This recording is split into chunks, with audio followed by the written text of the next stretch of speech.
क्या हाल है, कैसे हैं आप सब। आई होप आप सब ठीक ठाक होंगे और वेलकम करते हैं आप सबको हमारे चैनल दीपाल टिप्स में।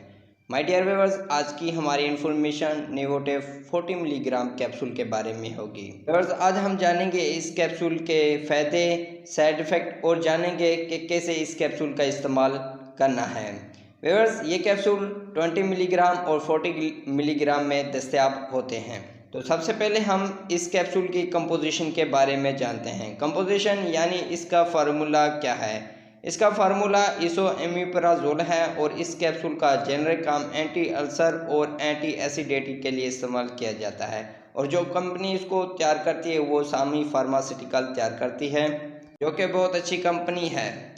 डियर व्यूअर्स, डिटेल में जाने से पहले अगर आप हमारे चैनल पे न्यू हैं तो हमारे चैनल को सब्सक्राइब कर लें और साथ में लगे बेल आइकन को भी प्रेस कर दें ताकि मेडिसिन से रिलेटेड आने वाली हर न्यू इन्फॉर्मेशन की अपडेट्स आपको मिलती रहे। बस आप जानते हैं इस कैप्सूल के फ़ायदे और जानते हैं कि और किन किन सूरतों में इस कैप्सूल का इस्तेमाल कर सकते हैं। माय डियर व्यूअर्स, ये कैप्सूल 20 मिलीग्राम और 40 मिलीग्राम में दस्तयाब होते हैं और ये मैदे के मसाइल के लिए बेहतरीन मेडिसन है। डियर व्यूअर्स, मैदे में एक बीमारी पाई जाती है जिसे गैस्ट्रोइसोफेगस रिफ्लेक्स कहा जाता है। गैस्ट्रोइसोफेगस रिफ्लेक्स उसे कहते हैं जब हम कुछ खुराक खाते हैं और वो हमारे मुंह की तरफ वापस आ जाए और हमारे मुंह का जायका खट्टा सा हो जाता है, तो उसको गैस्ट्रोइसोफेगस रिफ्लेक्स कहते हैं। ये कैप्सूल गैस्ट्रोइसोफेगस रिफ्लेक्स को ख़त्म करने के लिए बहुत ही मुफीद है। इसके अलावा व्यूअर्स, ये कैप्सूल इरोसिव इसोफेजाइटिस के लिए भी मुफीद है। ये भी एक मैदे की बीमारी है।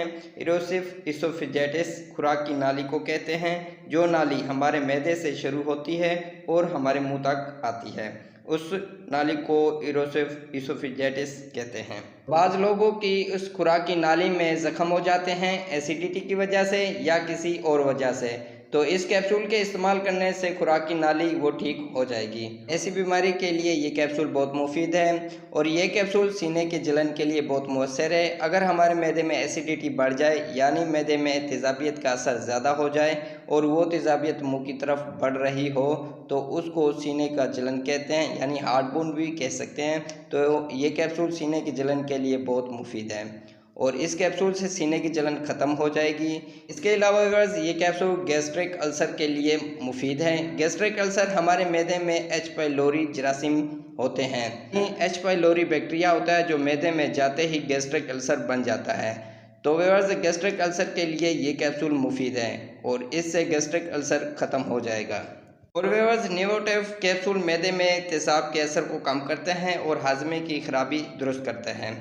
अगर हमारे मैदे में खुराक हज़म नहीं हो रही हो तो उसके लिए भी नेवोटेव कैप्सूल मुफीद है। और इसके अलावा अगर मैदे में मौजूदा तेज़ाब HCl का असर बढ़ जाता है और जिससे सीने में दर्द होता है, तो इसके लिए भी ये कैप्सूल मुफीद है। ये कैप्सूल दिल की जलन के लिए भी मुफीद है। इसके इस्तेमाल से दिल की जलन ख़त्म हो जाएगी, जो तेज़ाबियत की वजह से दिल की जलन महसूस होती हैं, जिसे हार्टबर्न भी कह सकते हैं। और इसके अलावा व्यूअर्स, मैदे के जलन के लिए बेहतरीन है।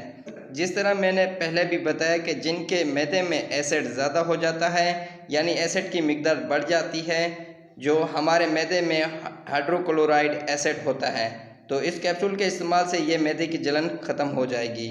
और इसके अलावा व्यूअर्स, ये कैप्सूल हमल के दौरान उल्टी के लिए भी मुफीद है। माय डियर, नेवोटेव कैप्सूल मेल और फीमेल दोनों के लिए भी मुफीद है। तो व्यूअर्स, ये थे इस कैप्सूल के फ़ायदे और आप जानते हैं साइड इफ़ेक्ट। व्यूअर्स, इस कैप्सूल को इस्तेमाल करने से ये साइड इफ़ेक्ट पैदा हो सकते हैं। सर का दर्द हो सकता है, पेट का ख़राब होना हो सकता है, मुंह का खुश्क होना हो सकता है, दस्त का लगना हो सकता है और इसके अलावा व्यूअर्स, सर का चकराना हो सकता है। तो व्यूअर्स, ये थे इस कैप्सूल के साइड इफ़ेक्ट जो कि 100 में से किसी एक को हो सकते हैं और आप जानते हैं कि कैसे इस कैप्सूल का इस्तेमाल करना है। व्यूअर्स, 40 मिलीग्राम दिन में एक मरतबा खाना खाने से आधा घंटा पहले इस्तेमाल करें और 20 मिलीग्राम दिन में 2 दफ़ा इस्तेमाल कर सकते हैं खाना खाने से आधा घंटा पहले। तो व्यूअर्स, ये थे इस कैप्सूल के इस्तेमालात और इसी के साथ हमारी इन्फॉर्मेशन का एंड होता है। व्यूअर्स, अगर हमारी इन्फॉर्मेशन अच्छी लगी तो लाइक करें, शेयर करें, सब्सक्राइब करें और बेल के बटन को प्रेस करना ना भूलें।